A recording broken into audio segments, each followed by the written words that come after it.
Happy Fiverr Friday, Fiverr sellers. In this video, let's talk about tips to get more sales on Fiverr by using Fiverr buyer requests. My name is Susan Fouché. I'm a top-rated Fiverr seller. I've been a Fiverr seller since early 2020, and in 24 months, I was able to earn 6 figures on Fiverr. You heard that correctly. $100,000 on Fiverr within 24 months as a freelancer? Yes, I did it. And if you follow my advice and techniques, this video and all the subsequent videos in this series of 6 steps to 6 figures on on Fiverr, will help you reach your first 6 figures on Fiverr as well. I release new Fiverr videos every single Friday, as well as a smattering of other videos about other subjects throughout the week as well. So be sure to subscribe for new content every single week so you can beef up your money on Fiverr. This video is for any Fiverr seller, no matter what service you sell. The services I sell on Fiverr are voiceover recordings, but my 6 steps to 6 figures applies to everybody on Fiverr, all Fiverr sellers. And I'm going to cover the 6 steps in depth a little bit later into the video, but for now, let's talk about tips to get more sales on Fiverr by utilizing the buyer requests. Here we go. Okay, so first of all, what are buyer requests? Well, on Fiverr, as you know, it's a platform that matches people who are looking for a service with people who can provide that service. And there are some people who want a service on Fiverr. They want to hire somebody on Fiverr to provide something for them, but they don't want to have to go out and search for it and ask sellers questions and interview people. They just want to go ahead and put that request out there that they need a website, or they need voiceovers for a YouTube channel, or they need a person who can help them with QuickBooks, whatever service they need.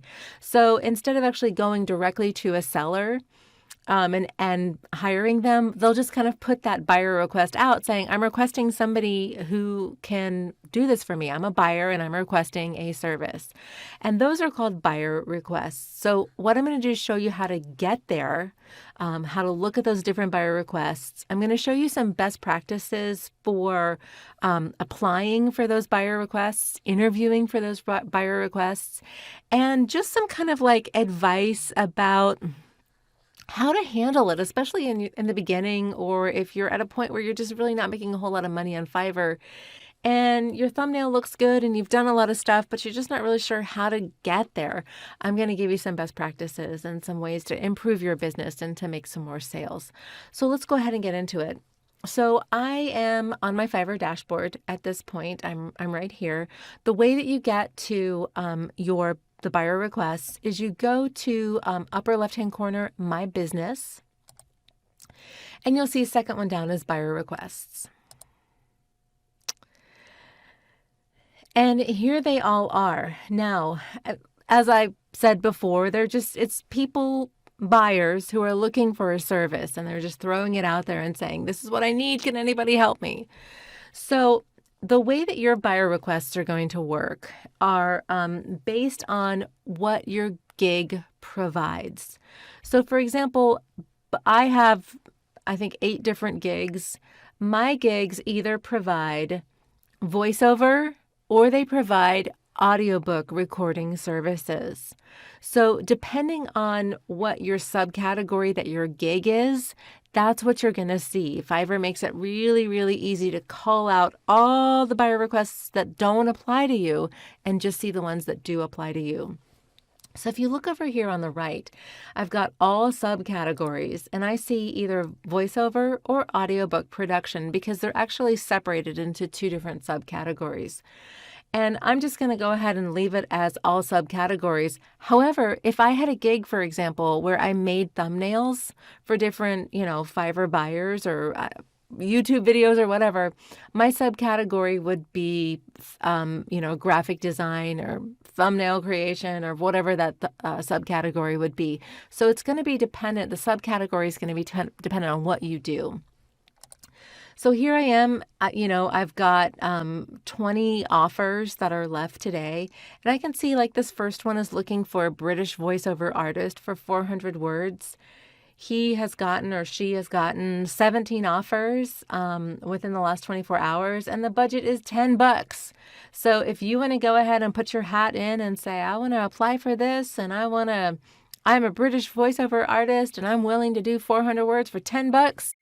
Hey, you go right for it and you can send an offer. However, I'm not going to do that because clearly I am not a British voiceover artist.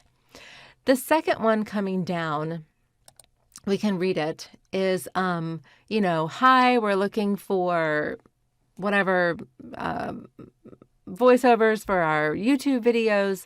And, you can see they offer 5 videos per week, blah, blah, blah, blah, blah. They give you a link to go to a folder. We pay $6 for every 100 words. You just kind of like look and you see if this applies to you.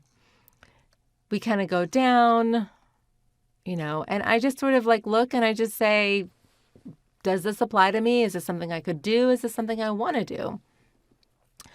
And you call out the ones that don't make any sense for you. So you just simply pick the one that you want, and I'll just go ahead and send an offer here. Let's say I want to go ahead and apply for the YouTube video. I'll send an offer. And I pick the gig that is applicable to that, which is probably I will record an American female voiceover. So you'll see all your gigs listed here. And then what you do is you simply describe your offer. Now, I'm going to show you best practice for this in just a minute. But what you do is you go through and you tell them what you can do. You give them the total offer amount. They say in their budget they're willing to give $90. Oh my gosh. I'm going to say that I'll do it for $150. And you can do it for $90. You can say less. You can do whatever you want to do. My delivery time, I'm going to say, is in 4 days. My revisions, I always give them 1 revision, which just basically means that like I'm allowing them to revise their script. I do want to ask for gig requirements. The words included are, hang on, I need to go back to this. Oh, here we go. 100 words, 3,000. Okay, so 3,000 words. I always include HQ file in all of my stuff just for free. I mean, why wouldn't you? I'm not going to include script proofreading, but I will include commercial rights. And that's about it. All right, so that's kind of like going through and I'm saying this is what I can do. Now, in terms of like my offer, here's a kind of a best practice that I do recommend that you do. And that is to have a template that's just kind of like ready to go when you do these buyer requests. And I think this makes sense really for any, kind of like freelancer, platform like Fiverr, Upwork, whatever. I think it's just good to have sort of a template that's just ready to go. So let me show you what my template looks like. So my template would say like, hi, my name is Susan. I'm available to record your XXX project. To hear some of my samples, go to. And then what I do is I just simply put in a Google Drive link so that they can hear some of my samples. If you'd like me to create a custom demo, I can. I'm happy to help you, blah, blah, blah. Sincerely, Susan. And I just simply copy and paste that into my describe the offer because I'm competing against 10 other people. I can see there's a 10 right here. I can see I'm competing against 10 other offers. So I want to stand out. So I'm able to record your voiceovers for your YouTube videos. To hear some of my samples, please go to, and then what I do is I have, like I said, a Google Drive that I have samples in. And this is totally legitimate. You can do this on Fiverr. So here's my voiceover samples that I'm willing to give out. So what I'm going to do is use my music mixes, and that just means that I've got some like videos that I've already gotten with some music mixes. And I'll just do all of these. It's fine. I'll send them all to here and they can look at it. So anyone with the link can listen. I'm just going to stick that in. And again, I just let them know if they want me to create a custom demo, I'm happy to do that. And I pretty much will create a custom demo for anybody at this point. I mean, in the beginning when everybody was like, you know, $5 and my rates were at $5, I was a little bit hesitant to do it, but I think it's a good idea to create custom demos and samples and things for your clients, for your potential clients, especially in the beginning when you're just trying to get work.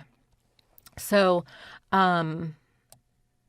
that's kind of what I'm going to do, and I'll go ahead and send that in. Submit the offer, and there we are.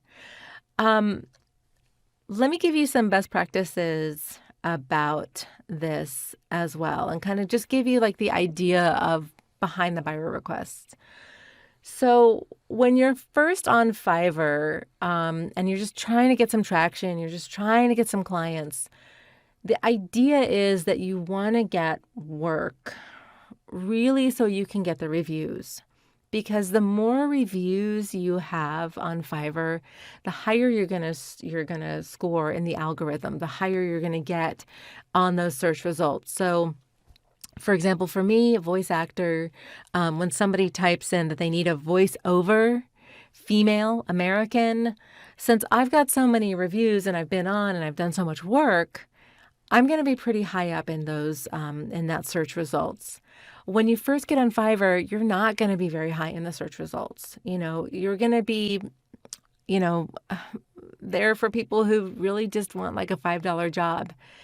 And when I first got on Fiverr, that's what I took. I took the $5 jobs. I did it for about 6 weeks until I made, you know, first level seller. And then I raised my rates. Now my rates are at industry standards in voiceover, which are pretty high. So when the goal on Fiverr is not immediate results. It's like anything. You've got to cut your teeth. You've got to give it some time. You can make money, but it's not going to happen overnight. You've got to unfortunately, you're going to have to do some $5 jobs at first. You know, some jobs that you're not going to want. I know the first job I ever got on Fiverr was literally like 3,000 words for $5. And I did it and got my first 5-star review. I was so excited and it just took off from there. You know, now I'm doing great on Fiverr. Fiverr is a big part of my business and I never expected it to be. But utilizing buyer requests, especially in the beginning, I promise you will help you gain that traction and will help you get up to the top rated status, level 2 status at least, and it'll help you get higher up in the search results. So more people will be interested in you.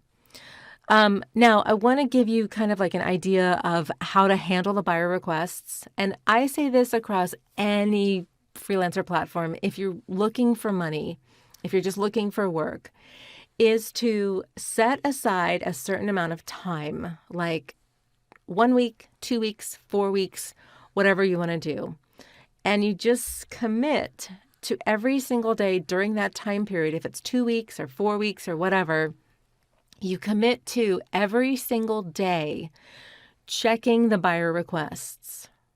And not necessarily applying or, you know, sending an offer for the buyer requests, but at least checking it and seeing if there's something that is applicable for you to do.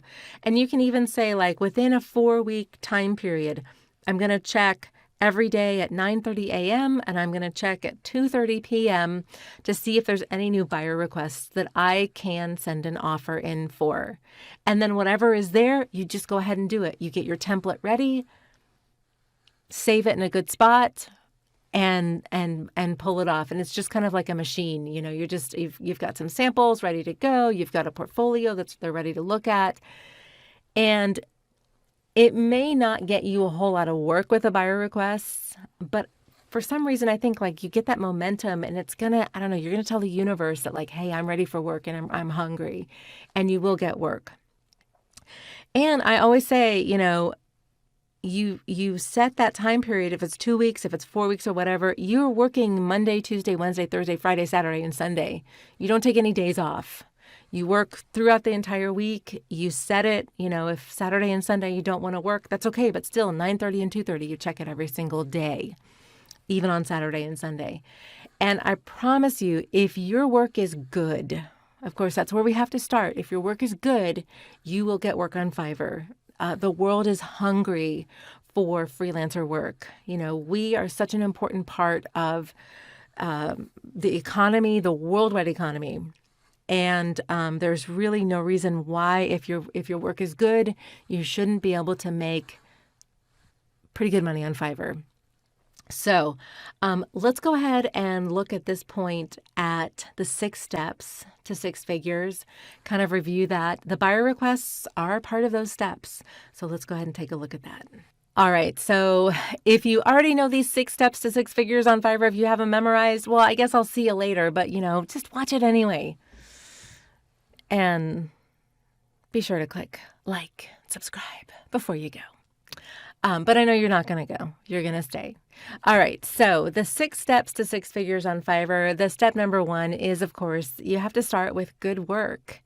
And not just one piece of good work, one example of good work, but 3 examples of good work, 3 of your best examples, 3 samples that you can put up on Fiverr to showcase what you can do for your future clients. Number 2, you are going to need a thumbnail or a photo, and I've got tons of videos on how to create amazing thumbnails, best practices for those on Fiverr. You can check those out. I've got them right up here. Just take a look, click on them. They'll take you right there. Number 3, you're going to need to work on your description and keywords. Again, I've got tons of videos on those too. Just check those out. All my 6 steps to 6 figures on Fiverr address all of these. Number 4, you are going to need to fill in your PDFs. So many sellers on Fiverr don't have their PDFs. For God's sake, it's a PDF. So easy to do. Put them in. It just gives you more information about what you can do for your future clients.